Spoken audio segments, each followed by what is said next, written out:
Good evening, and welcome to America Update Hub. I'm your name, bringing you live coverage on today's biggest U.S. headlines. Tonight, a historic development. After 43 days, the U.S. federal government shutdown has finally ended. We'll walk you through how it happened, the fallout, and what comes next. Stay with us. Shutdown ends. Breaking news. The U.S. federal government has officially reopened after a 43-day shutdown, the longest in American history.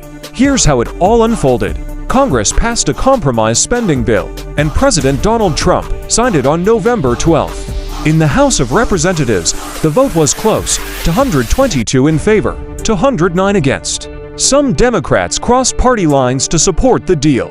Under this agreement, most federal agencies are funded through January 30th, 2026, while a few departments receive full-year funding. For federal workers, many of whom had been furloughed or working without pay, back pay is now on the way. But it's not just about salaries. The shutdown caused widespread disruption, air travel delays, suspended public services, and more. Analysts estimate that months of work will be needed to fully restore government operations. Reporter Field Voice, on the ground in Washington, D.C., federal workers are returning to closed offices. Many express relief, but also concern over how long it will take to resume normal operations. Key programs didn't just pause, they backed up. Restoring them will be a challenge. Political fallout. Now, let's talk politics. This shutdown was more than a funding gap. It exposed deep partisan divides in Washington. President Trump used the signing ceremony to blame Democrats, saying the shutdown was extortion. House Speaker Mike Johnson echoed that sentiment, accusing the opposition of playing political games with American lives. On the other side, progressive Democrats are furious. Their big demand, an extension of the ACA Affordable Care Act tax credits, was not included in this deal. Some are calling the compromise a temporary patch, and they're vowing to resume the fight when Congress returns.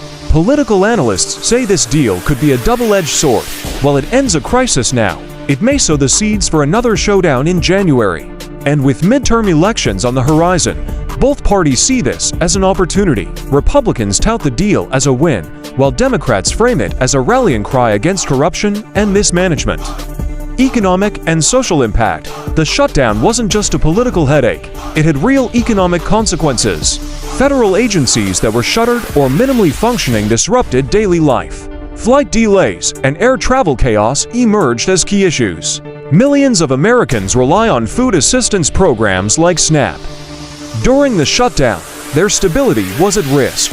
Economists say the shutdown likely shaved billions off economic output. According to one analysis, consumer spending dropped sharply during this period. For federal workers, the return to work is a relief, but catching up may take time. Some agencies will take weeks to fully ramp back up, and the backlog of pending work is significant. That's our in-depth coverage for tonight on the historic end to America's longest government shutdown. I'm your name, and you've been listening to America Update Hub. Stay with us. Right after this break, we'll bring you more updates on what's next for Congress, federal workers, and the American economy. Thank you for tuning in and good night.